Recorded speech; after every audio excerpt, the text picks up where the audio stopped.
Have you ever wondered why something as beautiful as kindness, often celebrated as the highest virtue, can sometimes lead to unexpected pain? In both ancient scriptures and modern teachings, we are reminded again and again, be kind, for everyone you meet is fighting a battle you cannot see. This timeless wisdom urges us to lead with compassion, to offer grace in a world that so often withholds it. And yet, in the quiet solitude of your own heart, have you ever questioned why acts of genuine kindness are sometimes misunderstood, or worse, met with exploitation or disrespect? Why does it seem that those who lead with empathy are occasionally dismissed, their goodwill mistaken for weakness? This is not a new dilemma. Even the Buddha, whose life radiated infinite compassion, was not free from ridicule or misjudgment. And in the teachings of Zen, we find a recurring lesson that kindness, while essential, must walk hand in hand with wisdom and discernment.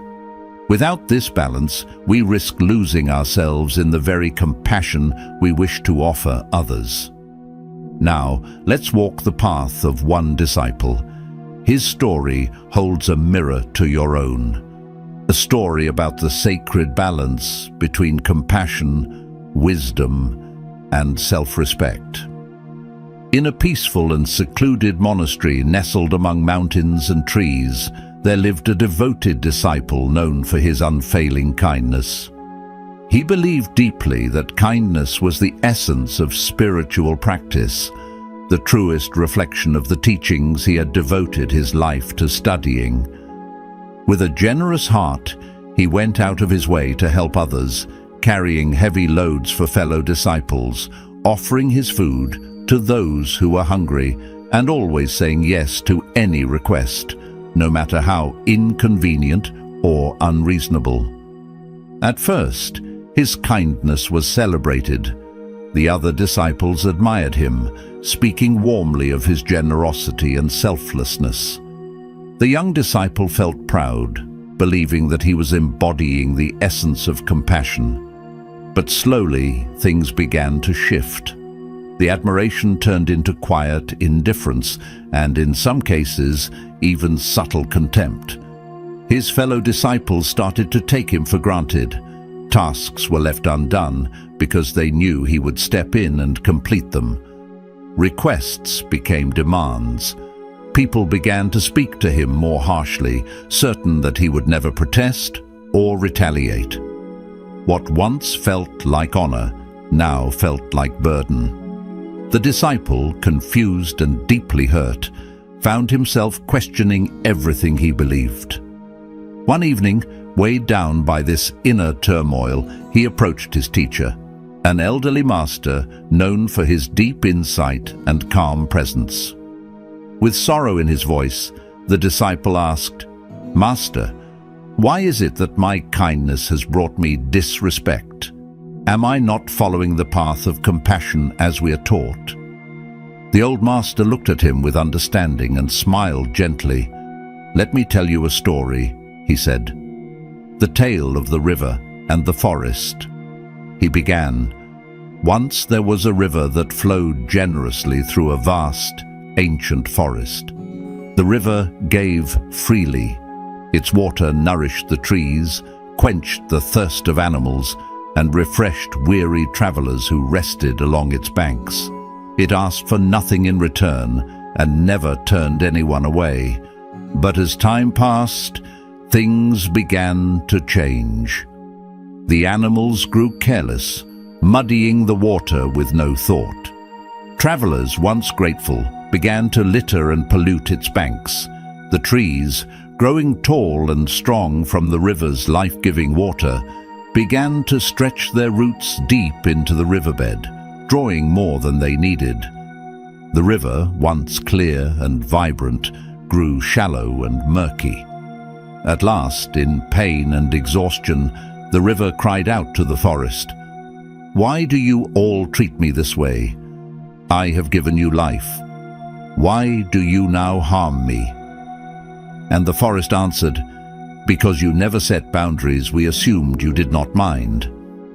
The master looked at his disciple and said, "Kindness is noble, but without wisdom, it invites imbalance. True compassion includes compassion for yourself. Set boundaries, not to shut others out, but to protect the clarity and strength of your giving." The disciple listened attentively. "Master," he asked, "what should the river have done?" The master replied calmly, "The river must understand this. Kindness without wisdom is like a cup that overflows. What begins as generosity becomes excess, and excess leads to imbalance. True kindness must be guided by insight.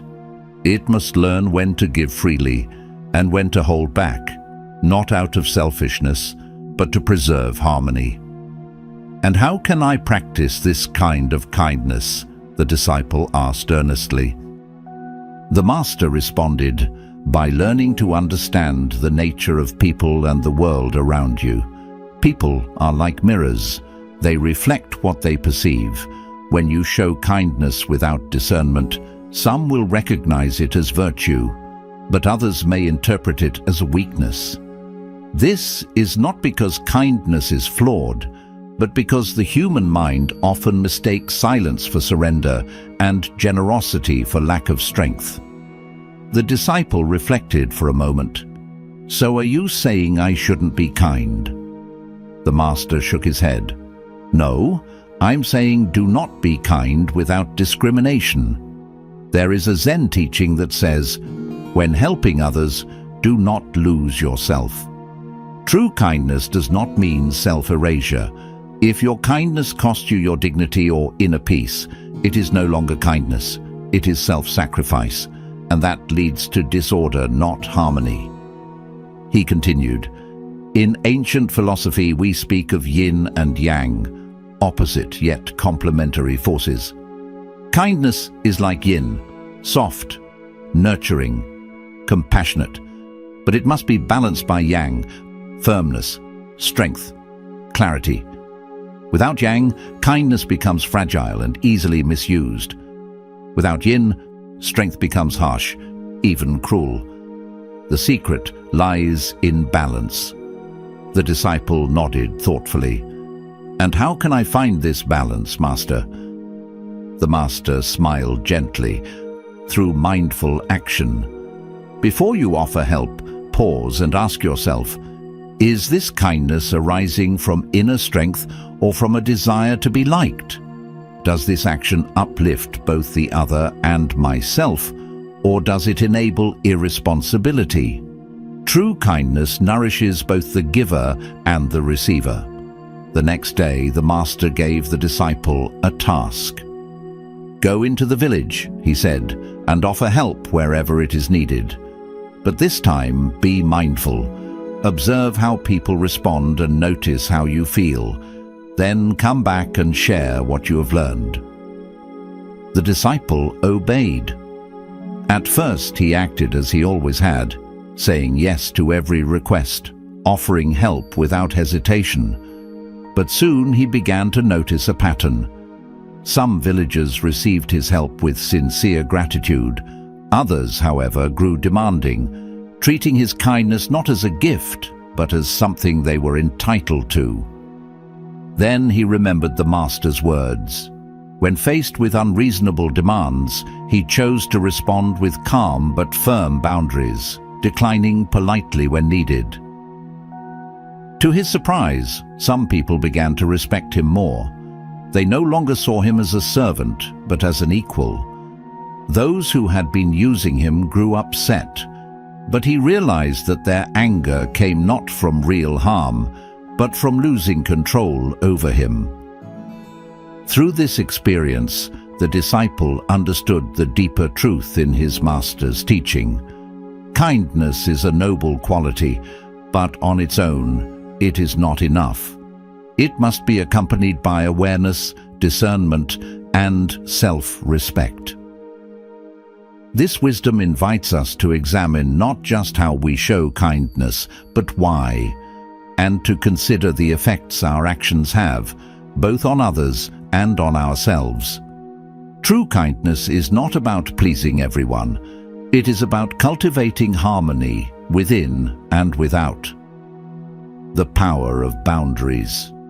Boundaries are not walls meant to keep others out. They are expressions of mutual respect. They protect one's inner space while honoring the autonomy of others. When the disciple began to establish clear boundaries, he encountered a range of reactions. Some people became upset or resentful, while others responded with unexpected respect. This contrast reflects a fundamental truth about human nature. People perceive kindness through the lens of their own character. As the Master once said, boundaries are not rejections, they are teachings. They show others how to treat us. They affirm that our kindness is a deliberate offering, not a duty, and that our worth is not measured by our ability to say yes to every request. In this way, boundaries transform kindness from something passive into something empowered, intentional, and deeply respectful.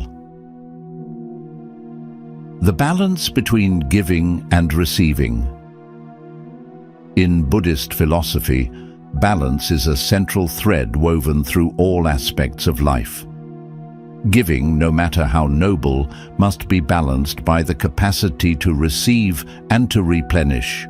Kindness that flows only outward, without pause or restoration, becomes unsustainable, like a river that feeds others, but forgets to nourish its own source. The disciple learned this firsthand. His desire to uplift others could not bear fruit if it came at the cost of his own well-being. In tending to his own energy with care, he found he had more to offer: more presence, more clarity, more compassion. This balance requires mindfulness. Before giving, one must ask, am I giving from fullness or from emptiness? Is this action contributing to harmony or enabling dependency? True kindness nurtures growth for both giver and receiver. It is a shared rising, not a silent sacrifice. Compassion without attachment.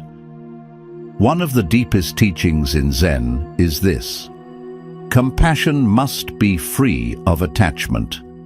The Buddha taught that even the most virtuous intentions can lead to suffering if they are entangled in expectations. The disciple's early kindness was unconsciously tied to a desire for approval, peace, and reciprocity. When others failed to meet those expectations, he felt disheartened and disrespected. But under the Master's guidance, he came to understand that real compassion asks for nothing in return. It becomes an offering from the true self, freely given and unattached to outcome. In this space, even rejection or misunderstanding cannot disturb one's inner peace, because the act of kindness is no longer about being seen or praised. It simply is, and that is enough. Strength in softness. In Zen, softness is not weakness, it is strength in its most fluid form. Water, though yielding, has the power to carve through stone. Kindness, when rooted in self-respect and wisdom, is like water, gentle in presence, yet capable of profound transformation. The disciple discovered that setting limits, saying no when needed, did not lessen his compassion. It gave it direction. His kindness was no longer scattered or exploited. It became intentional and enduring. This understanding reached into every corner of his life, his relationships, his work, and his role in the community. When kindness comes from inner strength, it inspires respect. When it lacks foundation, it risks being mistaken for submission. The harmony of softness and strength creates a deeper connection with oneself and with the world. The inner transformation. In reflecting on his journey, The disciple realized that the greatest change had taken place within. The disrespect he had once experienced was not a flaw in kindness itself, but a sign of imbalance in the way he expressed it. Through the Master's teachings, he began to align his actions with clarity, self-awareness, and purpose. As he grew in understanding, he found that others began to respond to him differently, not because they had changed, but because he had. He no longer gave to gain approval. He no longer allowed his energy to be drained unchecked. He respected himself, and others began to mirror that respect. This was the heart of his transformation. It is the essence of Zen practice, that life's challenges, including the paradoxes of kindness and strength, are invitations to awaken. Through mindful reflection and conscious action, we can turn difficulties into teachings and trials into tools for growth. Integrating these lessons into daily life is not the end of the journey. It is the path itself. Integrating compassionate wisdom into daily life. To truly embody these teachings in our everyday lives, we must move beyond theory and into practice. The disciple's journey is not just a story. It is a mirror of our own path, filled with moments when our kindness is tested, misunderstood, or taken for granted. These experiences, rather than discouraging us, can become gateways to deeper insight. Here are 5 mindful practices to help ground compassion in wisdom and integrity. 1. Pause and reflect before offering kindness. Before you extend a helping hand or say yes out of habit, take a quiet moment to pause. Ask yourself, is this act rooted in genuine compassion, or is it driven by a desire to be accepted, to avoid conflict, or to gain approval? Mindful awareness invites us to act from a place of clarity, not compulsion. When kindness is offered with intention rather than obligation, it becomes more powerful, balanced, and enduring. 2. Set boundaries with love and clarity. Boundaries are not rejections, they are expressions of truth. They are not meant to push people away, but to create healthy space for mutual respect and understanding. Practice saying no with compassion and firmness, knowing that it is not an act of cruelty, but of self-honesty. By setting boundaries with kindness, you teach others how to honor your presence while preserving your inner peace. A boundary offered with love becomes a bridge, not a barrier. 3. Practice compassion without attachment. Let your kindness be an offering, not a transaction. Release the expectation of being recognized, thanked, or rewarded. The deepest form of compassion arises when we give without clinging to outcomes. When we are free from the need for reciprocation, our actions become lighter, freer, and more authentic. In this state, your kindness reflects who you are, not who you need others to be. 4. Balance giving and receiving. Just as a tree must draw nourishment from the earth to bear fruit, you too must care for your own well-being in order to sustain compassion for others. Give freely, but also receive openly. Allow yourself rest, joy, and support. A depleted spirit cannot uplift others. Self-care is not selfish. It is the foundation from which all sincere kindness flows. 5. Embody both softness and strength. True kindness holds both gentleness and resolve. Be soft like water, fluid, flexible, nurturing, but also strong like the current that carves stone. The disciple's path revealed this balance. Kindness without strength becomes fragile, and strength without kindness becomes cold. But when the two are united, they create harmony, in relationships, in service, and within ourselves. The balance of metta and upekkha. The Buddha taught us to master both, metta and upekkha. Let's begin with metta, the radiant heart of Buddhism. Metta is loving kindness, a sincere wish for all beings to be happy, safe, and free from suffering. It is soft, warm, and unconditional. You don't offer metta to get something in return. You offer it because your heart overflows. You extend it to friends, to strangers, even to enemies. Like sunlight, it shines without choosing who is worthy. But metta alone is not enough. That's where upekkha enters. Upekkha means equanimity, the deep inner stillness that allows you to stay balanced no matter what happens. It is the mountain unmoved by wind, the ocean beneath the waves. Where metta opens the heart, upekkha protects it. If you only practice metta, you may love deeply, but suffer when others do not return your love. You may give endlessly, but collapse under the weight of ungratefulness. You may try to help everyone, but become broken by their suffering. Without upekkha, your kindness becomes attachment. The Buddha taught, just as a mother would protect her child with her own life, so should you cultivate boundless, loving kindness, but with a mind that is unshaken, like a rock. That is the power of metta with upekkha. You give, but are not drained. You love, but are not dependent. You care, but are not controlled. You help, but do not cling to the outcome. This is not coldness. It is clarity. Upekkha does not make you care less. It allows you to care without falling apart. When someone takes advantage of your kindness, upekkha allows you to see it clearly, not as a personal attack, but as their karma, their suffering. You can still respond with compassion, but you don't need to keep saying yes to what harms you. That's the teaching.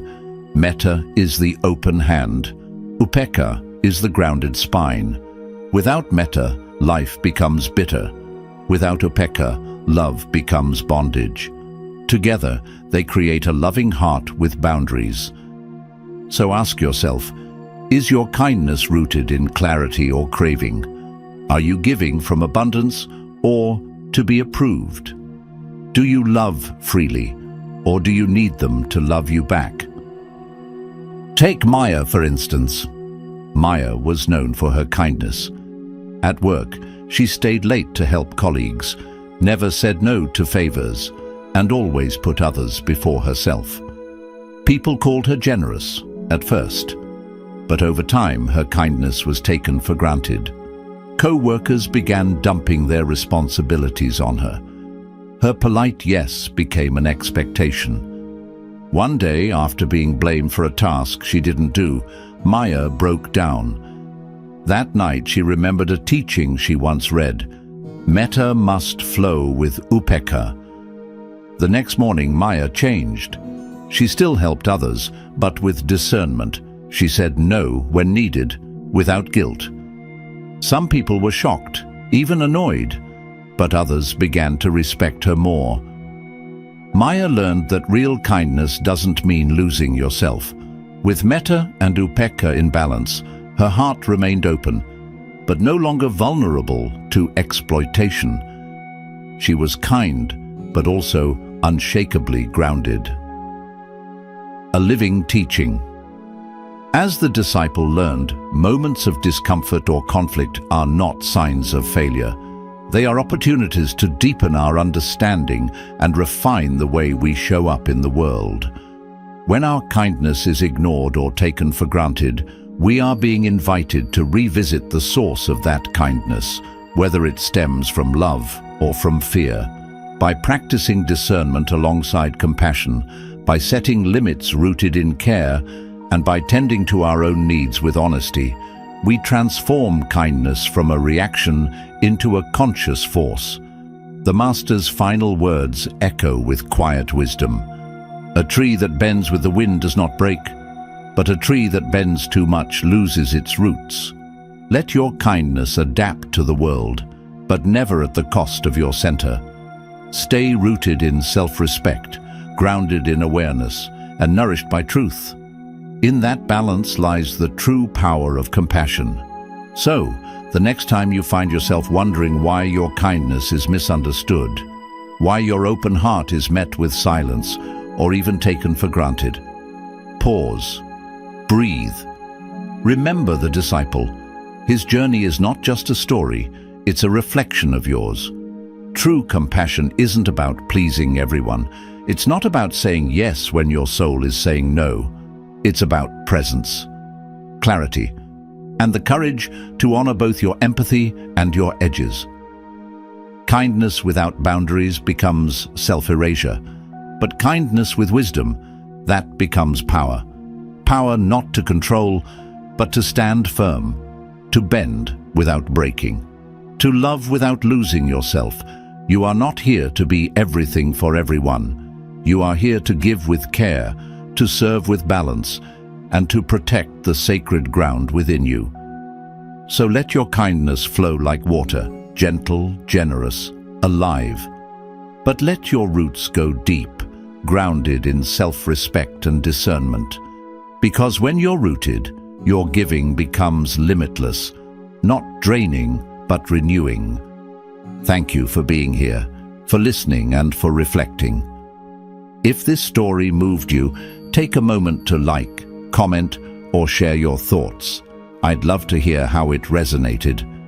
And until we meet again, be kind, be wise, and stay rooted. Peace.